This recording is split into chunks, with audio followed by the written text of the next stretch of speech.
Welcome to Film Summary. Today I will recap a thriller movie Road Games. The film begins with a scene of someone who is managing a body in some place. After that, the body was mutilated and buried right away. Not long after, the scene switched to a man named Jack. Jack was waiting for a car to pick him up at the side of the road. It's a bit strange when we can see there is a road sign that states to never give a ride to anyone on this road. It's not known exactly what that means, but it's clear that every car that passes on that road never gives Jack a ride, both for newcomers and residents in the area. Jack, who was alone, could only surrender while suppressing his emotions. As time went on, Jack continued walking until he finally saw a man and a fighting. From there, the man immediately left the two of them in the middle of the road.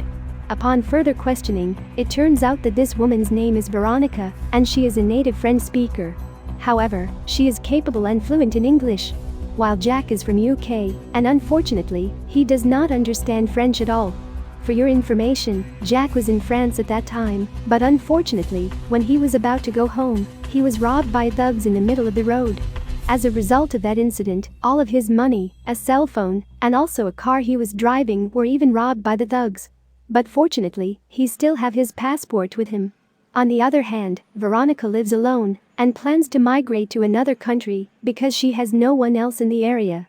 She told Jack that both of her parents had died from a chronic illness. When night fell, they decided to spend some time in the woods.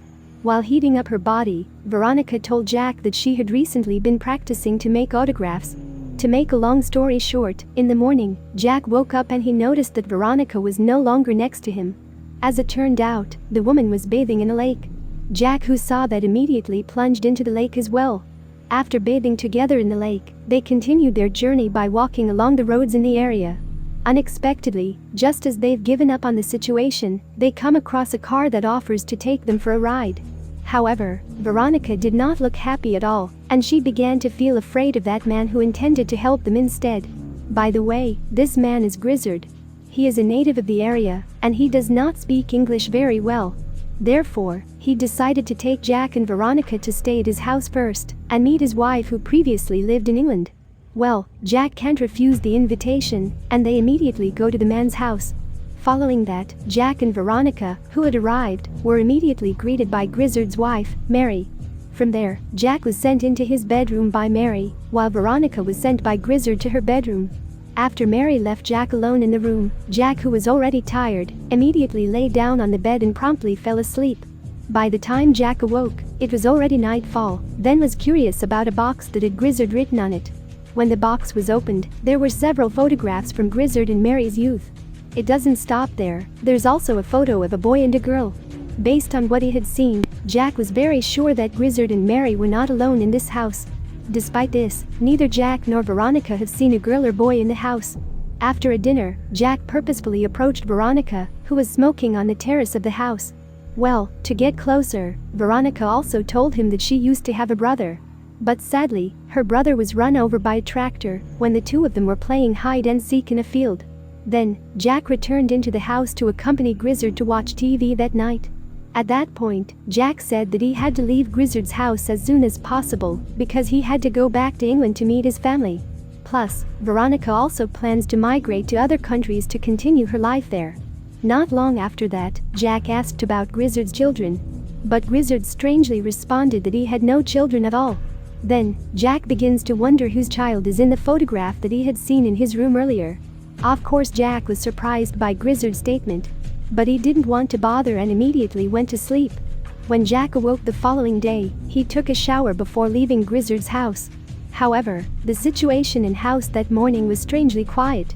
Aside from that, Veronica was not there either.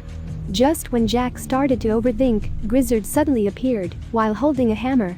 Grizzard then said that Veronica had left earlier that morning, and she didn't feel comfortable to wake up Jack, who was asleep.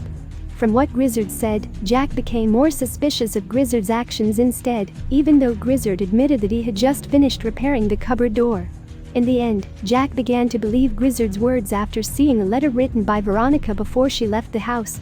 Jack was upset after reading the letter. Unexpectedly, from the letter, Jack began to realize that something was wrong. To be more specific, Veronica's autographs did not match what he had seen when they were stranded on the side of the road. Unfortunately, just as he was about to realize the oddity, Jack was suddenly beaten by someone until he fainted at that moment. When he woke up, he had already been moved to a pickup car, which we had also seen at the beginning of the film. From here, it turns out that Jack was deliberately tied and kidnapped by a middle-aged man named Delacroix. Well, Jack immediately realized that he was already in a psychopath's lair.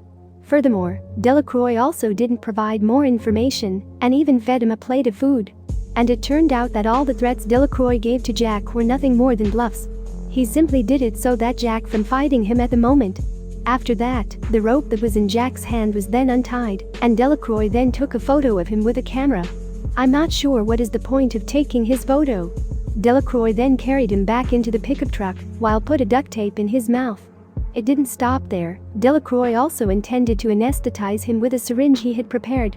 Luckily, just as Jack was about to get an injection, Delacroix's mind drifted to the stove, which was still burning and emitting smoke. From there, Jack immediately tried to escape as quickly as possible and went as far away from the man's target. After he walked far away, Jack eventually made it back to Grizzard's house. Then, he saw Mary and Grizzard again, who are getting ready to leave the house. After the two of them left, Jack went straight into the house in search of Veronica. And sure enough, Veronica was locked up in one of the rooms. Without further ado, Jack released her right away. But unexpectedly, Grizzard and Mary had returned to the house at the time. Fortunately, they both managed to run away from the house. However, their escape was then realized by Mary and Grizzard, who had started to panic. In the end, they couldn't escape since they were just running compared to Mary and Grizzard, who were chasing them after using the car. As a result, Jack and Veronica have no other choice and forced to face Mary and Grizzard. Veronica is still not giving up at that time. She then immediately brought Jack to run away to a cabin. They then decided to hide in it. But surprisingly, the cabin turned out to be Delacroix's cabin, and he had also arrived to the cabin. Delacroix, on the other hand, was confused after Veronica showed herself in front of him. At that moment, Jack threatened Delacroix with a shotgun until he slipped and was stuck in a sharp iron. It's not known what Veronica was planning there, but it is clear that she has hidden Jack with a tarp. Moreover, Veronica was still not satisfied with Delacroix's death. She then stabbed a knife into his chest. After that, Grizzard and Mary entered the cabin. Grizzard then immediately spoke in French with Veronica. In French, Veronica referred to him as Dad. In fact, he'd still be able to imagine the form of Veronica when she was a child. In other words, Veronica had been lying to Jack the whole time. Same goes to Grizzard, who had told Jack he didn't have a child despite the fact that Veronica was his daughter. At this point, it was revealed that Veronica was a serial killer who could kill anyone for no apparent reason. Moreover, Veronica had also brutally murdered her younger brother and mutilated him after they had just finished playing hide and seek. So that's why at the beginning of the film we are shown a body and a person who did it, and that person turns out to be Veronica. But unfortunately, since Jack had gone mad with the situation, he no longer wanted to listen to Mary and Grizzard's explanation, which is in fact were Veronica's parents. Unfortunately, Mary, who has just wanted to tell Jack in English words, was immediately beaten by Veronica until she fainted. Then, only Grizzard remained at that point. Grizzard couldn't do anything else at the moment, and he also had no other choice, and could only just give up after being left by Veronica and Jack. Before the film ended, Veronica took Jack away from the country with a happy smile on her face, while Jack himself felt the same way. At that time, Jack still had no idea that he would be killed by that woman as well. Basically, from the beginning of the film, we have been given a hint about the road signs that are prohibiting giving rides to anybody. We could assume that the road signs explain what Veronica, who is a psycho girl, had done before. She had also tried to run away from her parents for many times, until Grizzard was forced to put up the signboard so that his daughter would not being offered a ride out of the area. It didn't stop there. Grizzard and Mary done it because they didn't want their child to be imprisoned.